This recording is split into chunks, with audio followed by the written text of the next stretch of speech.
Wow. That was good. Yay. Cool. Yeah, There's that's something. pretty powerful. There's something right there. Yeah. Yeah. I have to say there are three words that jumped out at me at the beginning of this podcast and even at the end and throughout was humility, vulnerability, and forgiveness. And how you guys managed all that and navigated that is just incredible to me. It's something. I don't know. I'm blown away. Jill, when did you realize that things were actually changing, and how did that feel? You mean for the good? When things were changing for the good? Which way? I was going to focus on the positive. Okay, that's what I thought. I just want to make sure. Yeah. The other would be a whole nother podcast. Yes. I would say, yep. That humility, when Mark finally surrendered, in other words, he let go of control. And there was a distinct difference in him. And I would say humility is what kind of reigned. Like he was not being defensive. He was not, hiding things. He was not being deceptive. So he had this surrendered heart in him of going, I'm going to do what it takes. And I think that was just so obvious. You know, it was just so obvious that that something was different. I didn't trust it yet. So let's be really honest. I didn't trust it yet. Because trust is consistent change behavior over time. That's the only way you rebuild trust. So I needed more consistently and I needed more time, but I definitely I was starting to see consistency in the fact that there was a humility about him. Well, it's incredible too, how you said you prayed and you just heard love him. And that really took a lot of submission of your will. You know, you mentioned that. Mark, you mentioned this too, like how did you get humble? How did you, what did that? Like just woke you up? I think the reality of the mess and the fact that I had no clue how to clean this up. And that my only option for cleaning it up was to live in ruin. And that just sounded awful. And I was like, so I realized that I needed help in a big way. And I would say I needed help in a supernatural way. And that the only way to really receive help to that degree is to let go and humble yourself. And what's interesting is so often people will think, well, if I humble myself to that degree or surrender myself, I'll lose myself. But actually the opposite happened. It was like I found more of me than I had ever realized was present. And I liked it. That was almost addictive. If you can be addictive to humility, it's pretty powerful. And I wanted to keep, I have really chosen to keep on that mindset. And the other thing I was thinking is I had relied upon Jill to give me identity and to give me place or position. And when I chose humility, I chose to never let that. I guess I realized how unhealthy that was. And I needed, as I was finding Mark Savage, I needed to just rely upon Mark Savage to find that for himself and to define that for himself rather than Jill or another person. That's incredible. It sounds too like Jill, like you really were a bedrock for him. And Mark, you're incredibly lucky and blessed. I'm isn't that cool? Just, I don't know. I'm in awe of this whole story. That's great. It's so funny though. Hang on just one second there, Rex, because we were just working with a couple, and he had been unfaithful, acting out sexually in many different ways, and his wife. So they needed to do disclosure. And so we were kind of coaching them through this. And one of the things Mark said to him is, your wife is stronger than what you realize she is. Trust that she is going to handle the full disclosure better than what you probably anticipate she will, because that will hold you back and keep you in deception and not allow you to be honest. And we find that, and not just men and women, it could be flipped the other way. Now, not always. Some people come unglued, right? Right. But a lot of times there is a strength in a spouse that is stronger than what we give them credit for. And maybe even stronger than what they realize existed within themselves. Yeah. So I didn't mean to interrupt you there, Rex, but I just wanted to, I think that's important to understand, because that will hold people back from being fully honest, because they've convinced themselves, they're going to hurt their spouse even worse. Well, what they don't realize is their continued dishonesty hurts them. And then that they won't be able to handle it. And they handle it. In fact, we just heard this couple lives internationally.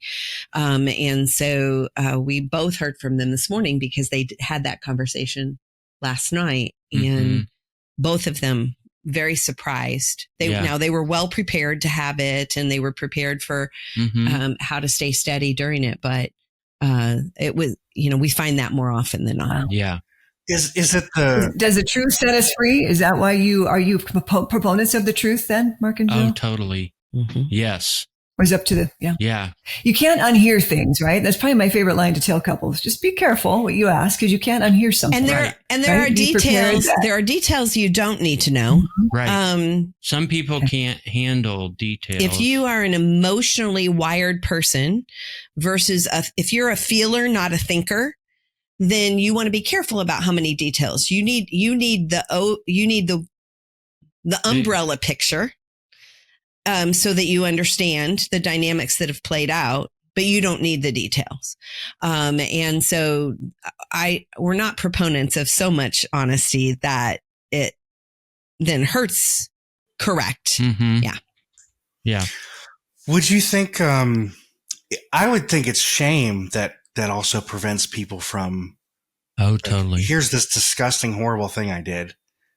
Like, it's got to be hard to reveal that to the other person too. It's just, there's the shame of it. Do you think that is what prevents people too from disclosure? Totally. Yes. Shame, our own inner messages. I know for about a year, I walked around with in my mind, a scarlet A on my chest. And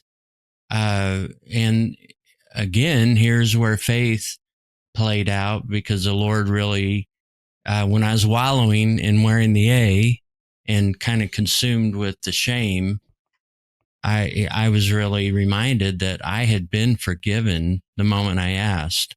Now is time for me to rip off the A. And so in my mind, I did that. Ripped off the A and put R for redeemed, restored, Yeah. Yeah. There's some really beautiful sermons I've heard about that too. I won't get into it in a moment, but, Jill, you mentioned one thing, and this is my last question for me. You said you recognized that you weren't empathetic, I guess, earlier on. How did you change that, and how did you do that? Yeah. In fact, it's funny. When I launched a podcast during the pandemic. It's called the No More Perfect Podcast. And my episode number 1 is titled How I Stopped Being a Buck Up Wife and Mother. Because that had been such a big part of my journey. So I had to start with self-compassion. I had to start with seeing little Jill, being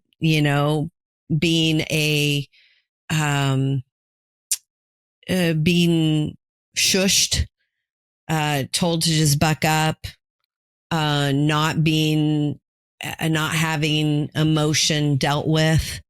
I had to kind of go back in my own journey and begin to see things that had shut me down emotionally, such as, when I was in my teen years, a guy I was dating was actually murdered.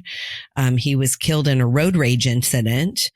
And my mother took me to the funeral, and then we came home and never talked about it again. Mm. And I began to see moments like that we call marker moments, that just kind of solidified, oh, this is what you do with emotion or grief.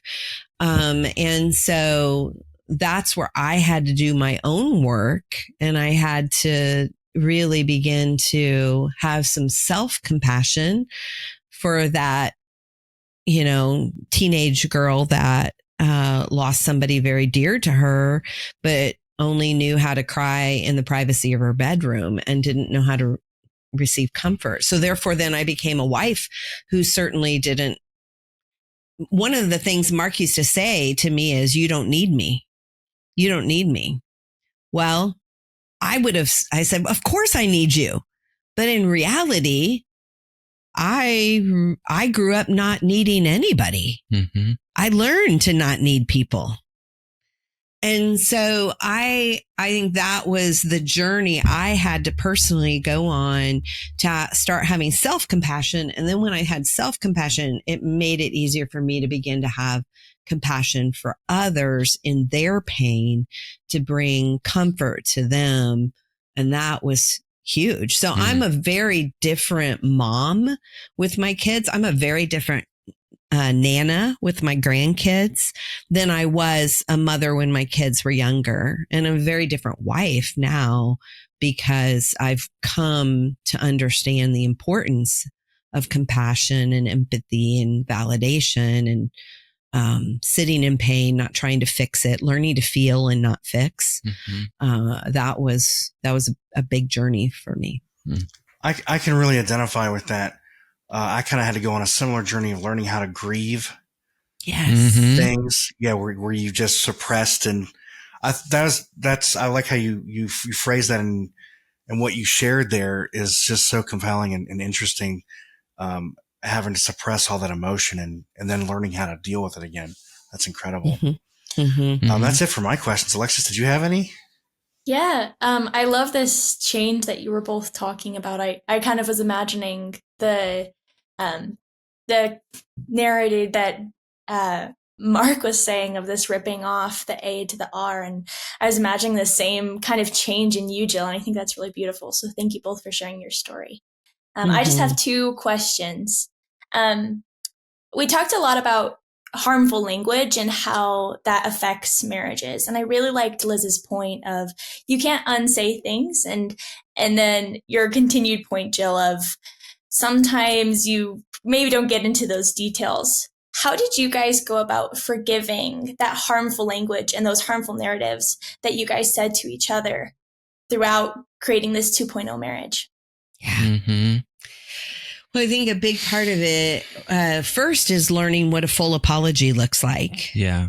I would say in 1.0, we offered a lot of half apologies. I'm sorry. I said I was sorry. Yeah. Maybe with a little attitude. Yeah.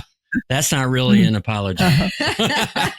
And so what we've learned is a full apology is, I'm sorry for, and what the action is.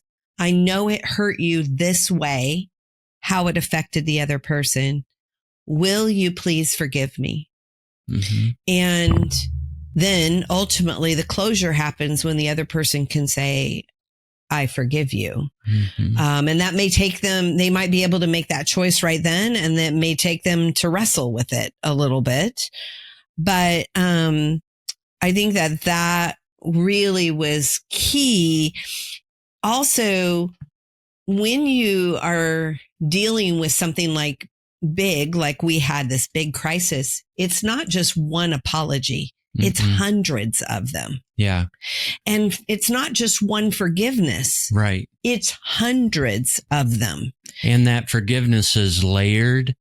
The hurts are layered, and it may be the same action, but a different feeling and emotion with each hurt. And so, learning to give full apologies in real time was important. Learning to forgive in real time. So I can think of a particular time. So one day we were driving together and we drove by a hotel that I knew that he and his affair partner had met at. Because now we'd had, it was open. We'd had full disclosure, all of that. And so I knew that this hotel, and that day what rose up inside of me was anger over the deception and the blatant, also the risk, because that hotel was less than a mile from our house.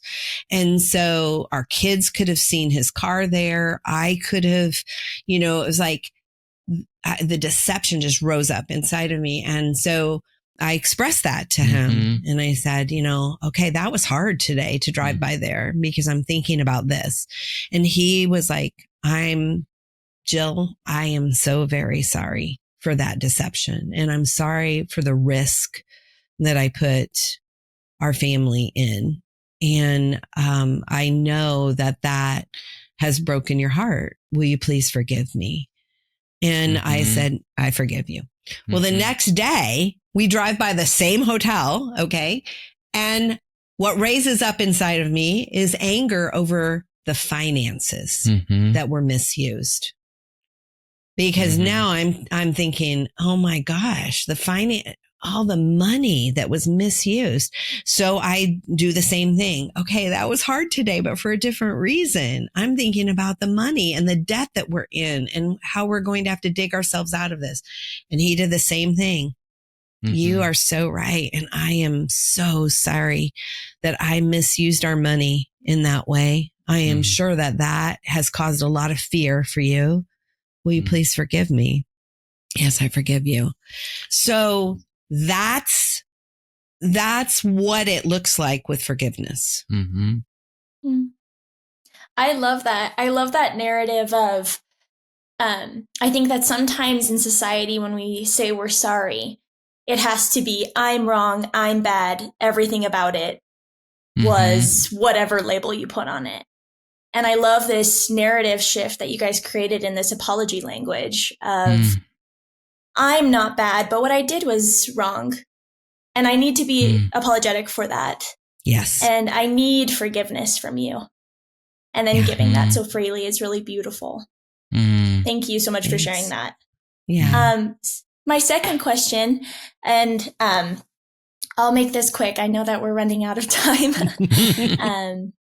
But I loved what you said towards the beginning of the podcast, Jill, of you tried to create growth in each of the seasons that you were developing, creating this 2.0 marriage.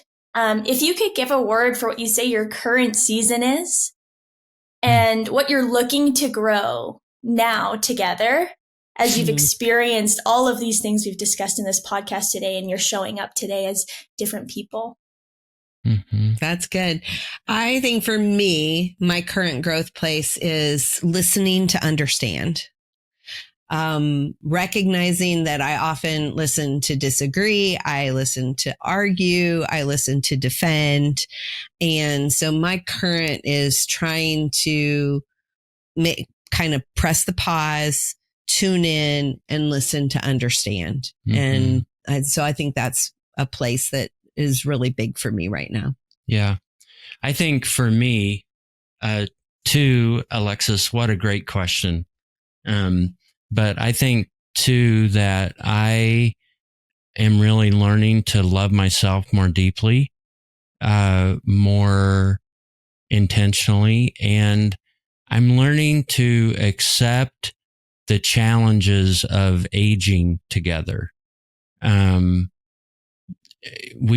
There's probably not, either I've ignored it or there's just not a lot of conversation about how tough it can be with our body changes, with our stamina changes. And I'm not talking sexual. I'm just talking just life. I get it. Yeah. And aches and pains and just all that. And so I'm learning to... And sexual. Let's yeah. be honest. Yeah. It is a part of it. We just had a conversation about that. We just had a conversation about that before we got on this call. So it was a good conversation. It was. Yeah. Yeah. So honest. The changes across the board. It is. Yeah. For sure. Yeah. Of course. So anyway. Yeah. Wow. Beautiful. Well, you've been both so generous. Yes. Thank you. Mark, once it's again 12:30 almost. I'm all sorry. that You were fine. shared with us. Thank you so much. Yeah. Thanks for having us. Yeah. Thanks for joining us today. Hey, do us a favor and take a few minutes to subscribe to our podcast and the Utah Marriage Commission YouTube channel, where you can watch this and every episode of the show. When you hit the like button and leave a comment, your feedback helps us improve the show. And don't forget to share this episode with a friend. You can also follow and connect with us on Instagram at Stronger Marriage Life and on Facebook at Stronger Marriage. Be sure to share with us what topics you want us to explore or what you loved about today's episode. If you want even more resources to improve your relationship connection, visit our website at strongermarriage.org, where you'll find free workshops, webinars, relationship surveys, and more. Each episode of Stronger Marriage Connection is hosted and sponsored by the Utah Marriage Commission at Utah State University. And finally, a big thanks to our producers Rex Polanis and Alexis Alcott and the team at Utah State University. And you, our audience. You make this show possible. The opinions, findings, conclusions, and recommendations expressed in this podcast do not necessarily reflect the views of the Utah Marriage Commission.